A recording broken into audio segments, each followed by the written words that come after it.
Welcome to the Java Cafe, Java fam.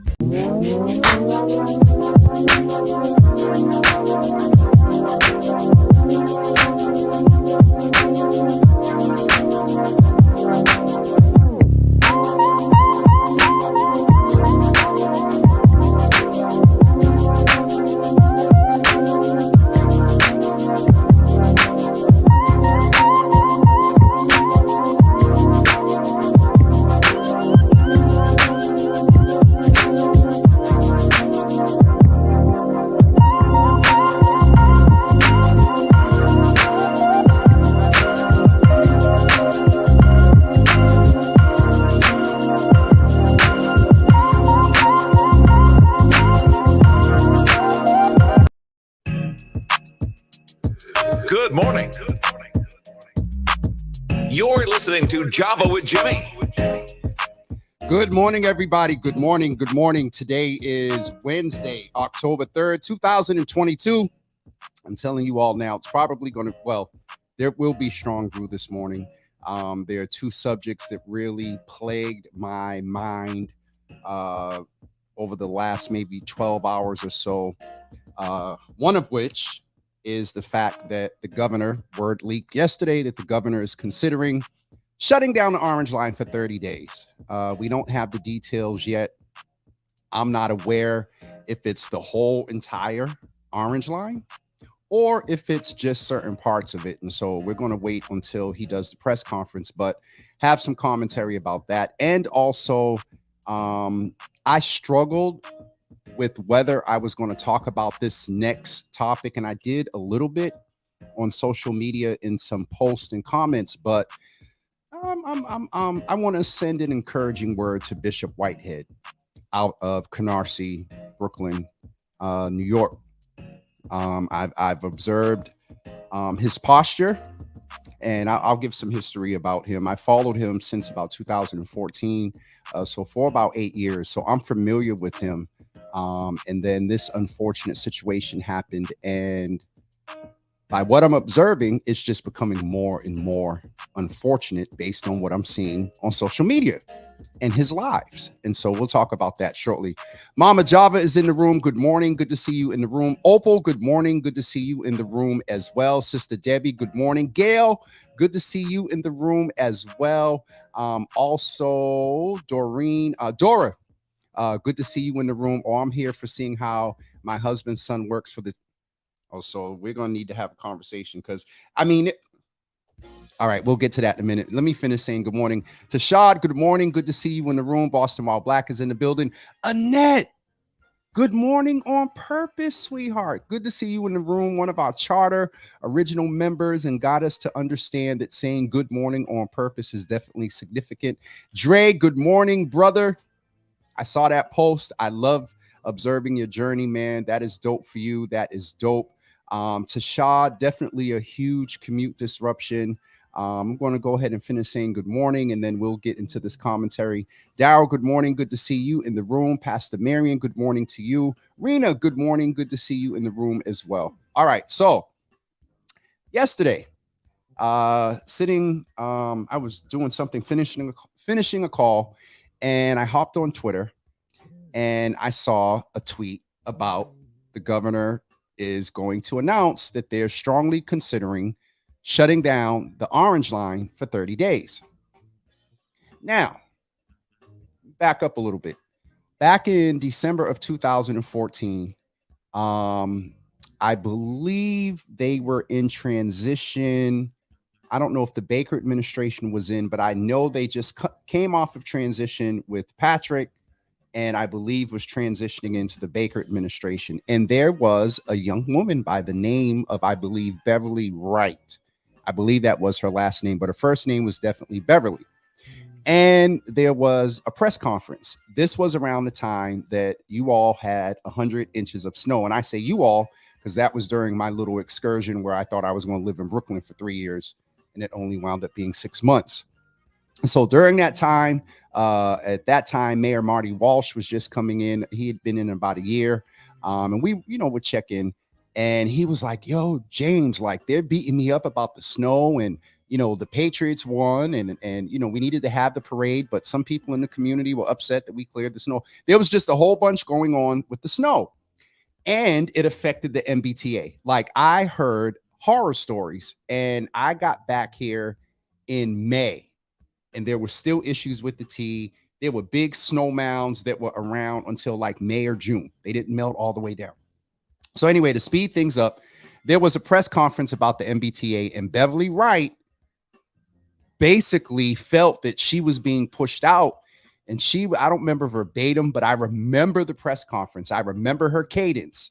And she was basically like, the whole system is just faulty and you all are going to need to fix it.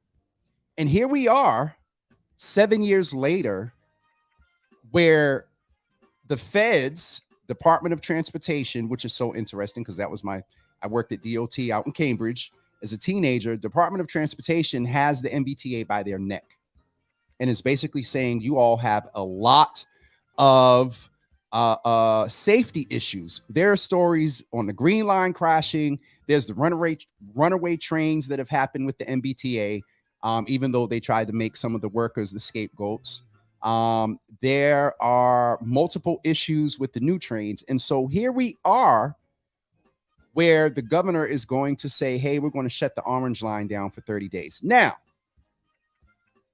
my first thought was that is going to disproportionately impact Black and brown commuters. Why? I don't have the stats in front of me. I haven't looked at a study. I haven't done the research. But from 50 years of being in this city, riding the MBTA, I believe most would agree with me that the two most popular lines that Black and brown folks utilize are the red and orange line. If I'm wrong, tell me in the comments. If you agree, tell me in the comments. And so there is going to be a disproportionate impact on Black and brown commuters. If they shut the whole line down, that means they're switching over the buses, which take longer, which is going to also add to traffic. And so where a train is quick, the MBT, and then there is an adjusted route. It's not a straight shot. You can't just, for example, you can't just ride down Washington Street if you're going from Forest Hills to Jackson Square. They do the back roads. They got to hit Stony Brook. They got to hit Green Street. And so it's going to disrupt and increase traffic. And there on Columbus Ave, you got the whole the bus lane thing with the white cones that everybody's been talking about, the rapid transit thing. And so here's my concern on a few levels. I don't believe any of this has taken any of our legislators by surprise. I'm going to talk about legislation maybe toward the end, because they were able to stay in session to pass legalized sports betting, but you didn't want to approve so many other things that would impact prisoners. They'd be able to call home and communicate with their families, a few other things. So anyway, where are the legislators? Now, I'm going to make a general statement. I'm not on everybody's list when they send out an email.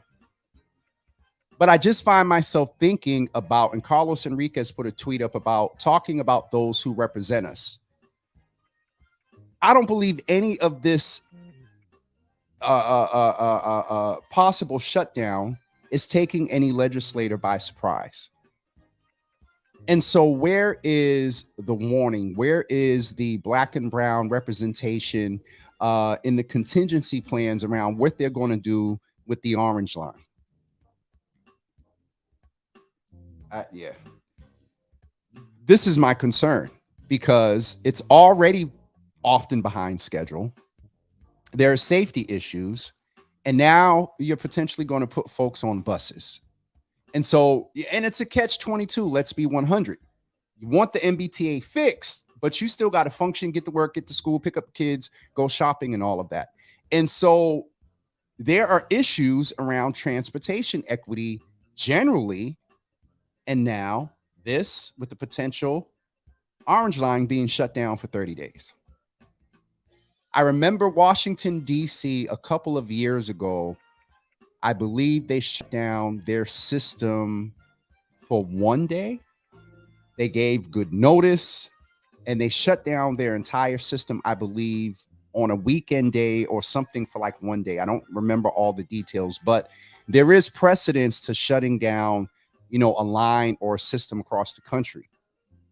However, places like New York, they can shut down the rapid line and then do the local, the A and the C, things like that. And so we have to wait, unfortunately, see what the governor announces and see what he says as far as his plan to ensure that people are still able to get to work. And then employers, and well, most importantly, employees, people that punch the clock, people that are in chrono systems that if you get there at 8:03, they automatically take it out of your PTO. And then if you use a certain amount of PTO unapproved, like your supervisor is going to be tapping you on your shoulder talking about, well, so there's a whole bunch of implications that come up with this that when people that are making these plans may not really think about. But here's where our legislators and our community leaders and those that move in these spaces are supposed to help raise the voice and represent us. So I know there are transportation advocates out there that'll probably keep the word out or get folks, mobilized. But we need to pay attention to this press conference. We need to pay attention to the plan. And getting back to employees and employers, some employers may try to be flexible. But if you're in a service-oriented position or you run a service-oriented job and you need people there at 8 o'clock to open up and serve coffee or do whatever. So these are the things that come up when people are just, I won't say just making decisions. And let's keep it 100. Charlie Baker is not really concerned because he's not running again. That's why he did what he did as the legislature was going out around the no-cost calls for prisoners and a few other things. Anyway, one of the there's a lot of comments here, so let me go and catch up. All right, we got all the good mornings. The consistent ineptitude of the MBTA is beyond vexing. This will bring great disruptions to my travel to work. I can run to and from work and also from home. However, this is going to greatly impact hundreds, and I would even say thousands, Gail, of people. Tasha, good morning. Good to see you in the room. Dora said what Gail said. Alana, good morning. Good to see you in the room. You all do me a favor and send some love and hearts to Alana. She knows why. Just send them for me. Stacy, good morning. It is long overdue. It is. And that's why maintenance is so important. They weren't, the feds, I believe, cited them for improper maintenance or lack of improper maintenance. So it is definitely long overdue. Gail is saying Charlie threw her under the train. Many of us were hot because she was right. Beverly was right. I created that meme in 2015 and have used it at least once a year since. And here we are now. I know Beverly is sitting back somewhere if she's keeping up. Like, I told y'all so. Dora, we have to realize that the T is the oldest transit system in the country. So yes, it needs fixing. So let's name that. The MBTA is the oldest transit system in the country. I often joke and say that people west of Massachusetts and Boston have an advantage to learn from our mistakes. New York saw that we only did one line, so they did two lines where they can have a local and then they can have a rapid. And as you go out further west, the systems and even down the city planning and the grids, Boston is laid out like this, according to the streets are laid out according to how the cows went to pasture. Just crazy. You go to other cities, they're set up in grids. So Massachusetts does have the first system. It is old, but and in fairness, were there problems with the T? Probably for the past 20, 30 years, yes.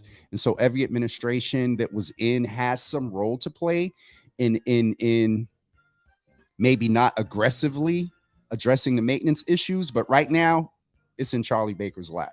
And here of late, and at least in his 2 terms, things have really been bad with the runaway trains and things like that. So Stacy's saying, yes, but they need to fix it.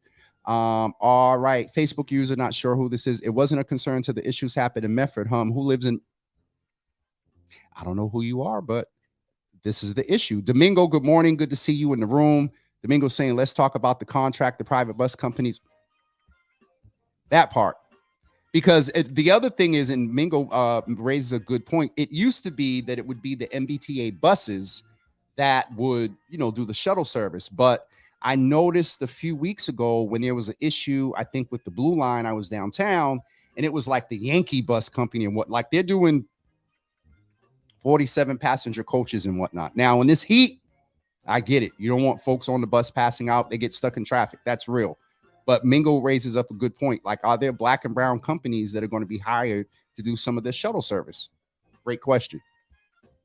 Gail is saying they will be using shuttle. Last time it took 2 hours for me to arrive to work between the waiting and the new routing and traffic. And that's the point I was making earlier. It's not just a straight shot. They have to get in road traffic, which is going to add more traffic. So crazy. Stacy, well, I guess people will have to leave earlier and do what they have to do. And Stacy, for some like me, I'm a single man. If I had to get on a train, I could just get up a half an hour earlier and do it. But what about the parents who have issues with daycare? What about the parents who have kids in summer school and can't leave at a certain time, even though some people are working from home and whatnot? Yahira asked the question yesterday, like, our employers going to be flexible and allow people to work from home or have a planned staggered arrival or excused lateness? These are the things we have to consider. Pastor Marion, this is not a black and brown issue. I somewhat disagree. But you're not the only one that shares this sentiment, because someone else shared it in the comments. This is an unsafe, non-taken care of, neglected system, like the manholes that have been blowing up around the city. The orange and the red lines are the largest unkept. I don't see no lies in that last part. Pastor Marion, for me, whenever there are issues, when there's a disruption in a community or neighborhood, whether it's through health, public health issues, COVID, the economy, black and brown people are the disproportionately heavily more impacted just because of everything else up until whatever the latest issue is that is impacting us. And so I get the generalization of everyone that takes the T is going to be impacted. But because black and brown people deal with more poverty, because black and brown people are still navigating white supremacist systems in order to improve their quality of life, we're disproportionately impacted. And so I can see where folks are highlighting that commuters, period, but I would not be my authentic self if I did not raise the fact that I realized that I'm just thinking about people that live in Roxbury, Dorchester, Mattapan, the South End, that are going to be heavily impacted, that can't up and hire a nanny to come in for 30 days and be there for an hour until the child gets off the school or summer school or whatever. So that's sort of my thought around the disproportionate impact of black and brown people. Mingo, Orange Line provides service to the black and brown communities. He can care less about our community. That's it. Dina, I say that we need to do it before school starts back up. Yes, it's an inconvenience, but people's safety matters. And that is, I want to hope and believe that the premise is, and forget what the premise is and the motive is, whether it's coming from a place in the governor's heart or whoever runs the MBTA. The feds got the MBTA by the throat and they're like, fix it. I don't know what the risks are if the MBTA doesn't comply. I don't know if the Department of Transportation would come in and seize the MBTA. I don't know if they would stop their federal subsidies for, public transportation. Not really sure there. You never hear anything about the Blue Line. Let me tell you all about the Blue Line. I've had to walk coming from the airport from convocation one year in my wonderful shoes. We had to get off the train and walk from, I want to say, Aquarium to State Street, but the train messed up and we had to walk. And then I remember seeing water and rats on the tracks. So the Blue Line has its issues too. Dora again is saying, I understand everyone is complaining, concerned that we have to understand that you just can't fix a transit system overnight. Absolutely. Domingo said folks will be losing it. I hope not.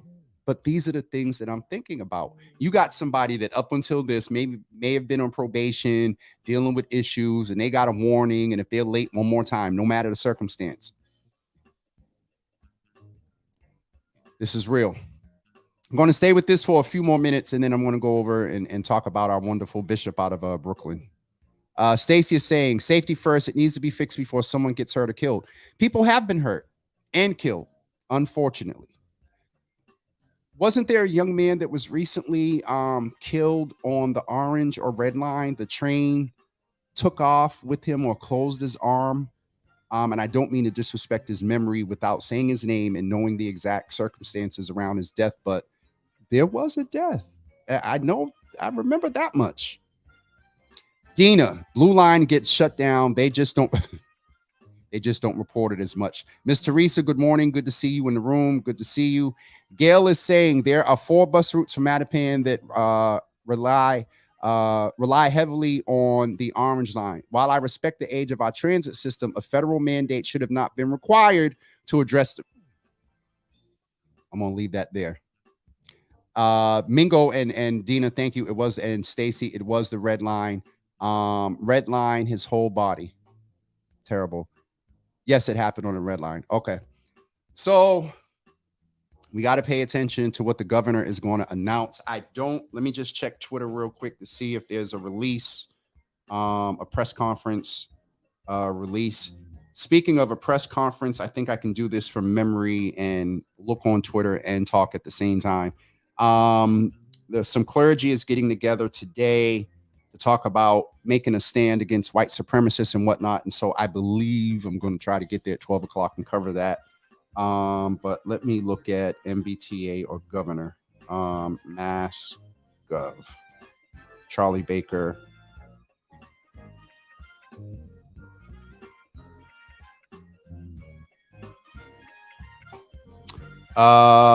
He's signing something about Roe versus Wade, which is good. Oh, Kansas, shout out to Kansas. One of the first states to put the issue of abortion to the voters. I don't remember the exact amount, but I believe it was around 47% to not ban abortion in Kansas. So shout out to Kansas. I got there because I see the last thing that Charlie Baker posted was about him signing something around in response to the reversal of Roe versus Wade by the Supreme Court. I don't see anything about an announcement when they're going to do the press conference. So I'll try to stay up to date with that. Reverend Wayne Daly. Wayne, thank you. Because I always, when we mention Wayne, thank you, brother. Thank you. Robeson Lalin, he was 39 years old. And so while we're talking about this, I would be remiss if we just did not take a second and have a moment of silence for this young man. He and his family was impacted by a lot of what we're discussing today.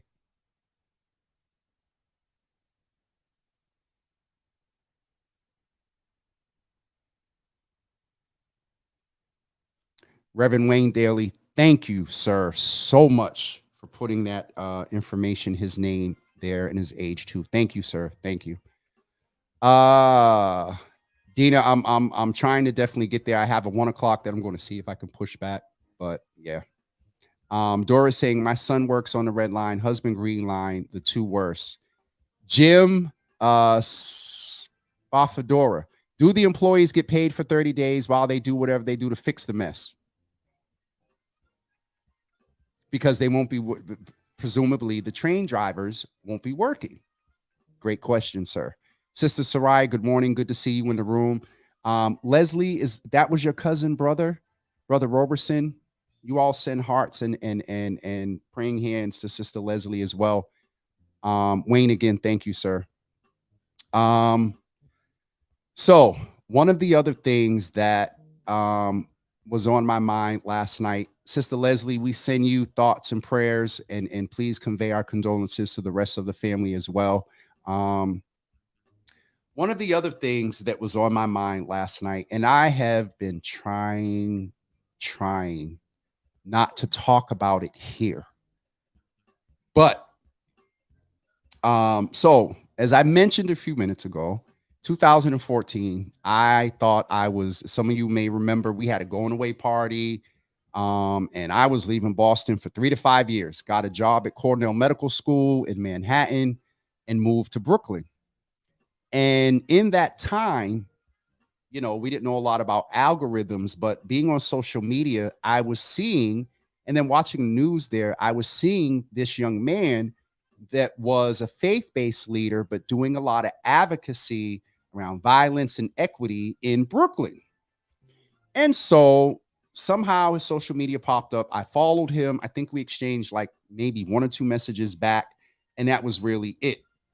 Speed things up. I wound up coming back to Boston, and so didn't really keep in touch. But here and there, I would follow him on, I continued to follow him on social media. And once in a while, I would see pictures and press conferences. He's cool with 50 Cent and different celebrities in New York and kind of that sort of hip hop pastor. And, from the perspective of moving in the hip hop industry, how he adorned himself was similar to those in the hip hop industry. Y'all know I'm trying to choose my words carefully. A little flashy. I'll just leave it there. And so, really didn't pay too much attention in Brooklyn, and I watched him ascend through the ranks of ministry, overseer, bishop, and things like that. To speed things up really more, 2 Sundays ago, I believe it was 2 Sundays ago, there was a robbery at his church. And there are stories going around whether he was robbed for about $400,000 worth of jewelry versus $1 million worth of jewelry. I don't know. CNN has covered it. The reason I want to address this is, one, to remind people that though for some, this perpetuates a lot of negative perceptions of pastors. And there's chatter about some disingenuousness and some actions. All of us have messed up. All of us have sinned. That this young man may have done some things in the past that weren't too financially sound with some individuals. There's a whole bunch of chat about somebody that he had them turn their life insurance, or I don't want to lie, somehow $90,000 was given from some woman. That's some of the chatter on social media. James, where are you going with this? I need to remind people that there are people in ministry that are doing the work. And I'm not taking away from anything that this man has done. I talked about the fact that he moves in circles with the hip hop industry. Has he had an influence there? Has he prayed for people? Has he, brought people to Christ in that environment? Not taking anything away from that. But I can't help but go to a scripture where the Bible says, "Let not your good be evilly spoken of." And unfortunately, some have perceived his actions post the robbery in an interesting manner. And it is really not a good look for the church and leadership. And so I just want to remind you that there are pastors, laymen, missionaries, ministries, paraministries that are doing the work, that are feeding the hungry, that are clothing the homeless, that take on what some would classify as a more humble posture in their service. So I just need to make sure that we remember that there's balance in everything. It just so happens that because this is from which I come, I'm viewing what's going on with a few lenses. And so that's sort of why I brought that up. And to kind of say a little bit of Jimmy here, somebody tap that man on the shoulder and tell him to stay off of social media. Stop going live. And don't get into a beef with Larry Reed. Like, bro, by any chance you scroll across or this pop up on your timeline since we're friends on Facebook, get you a publicist. Stay off of social media. Go somewhere, steal away, be healed in your mind and in your soul and in your spirit by what happened, and come back. Get yourself restored. Make sure people in the ministry are good. Do what you have to do with the police, but chill on social media and So that's a little bit of my commentary in reference to Bishop Whitehead. Let's go back up here and catch up. And again, thank you all so much for sending condolences to Leslie and her family. Jim, thank you. Teresa, I did see you sent me something. I'll go back and look at that. Stacy, thank you so much. Pastor Marion, us as Black and brown folk have always done what we really want to do when we want to do it and how we want to do it. So let's get busy and make arrangements while the repair. That's what I'm thinking. Like back during the bus boycott and whatnot, like folks were commuting each other back and forth to work. Now we didn't have COVID back then, you know. And I'll just touch on that for a second. Numbers are up. Numbers are up. Numbers are up. But this NB5. So be careful, everybody. Oh, the pastor that got robbed. Yes, Dora behaved. About he was flashy. I saw the footage of the closet of what was referred to as the prayer closet. So Gail is saying his actions don't reconcile. I'll do my due diligence before commenting personally. He's a pimp. Gail, you ain't the only one with that sentiment. Sharon Cornelius, good morning. Good to see you in the room. Thank you so much for closing us out in prayer and taking us to the throne the other night. Leslie, silence is golden. Absolutely. Someone said that he did it for.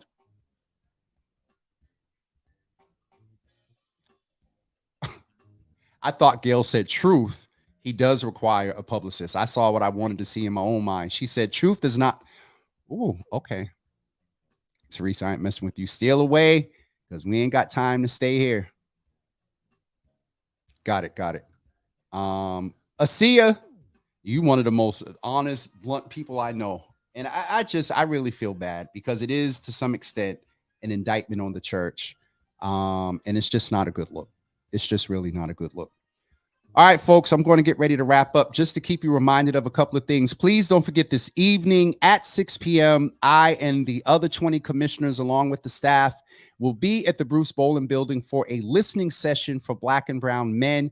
That's taking place this evening at 6 p.m. So please, Black and brown men, join me there.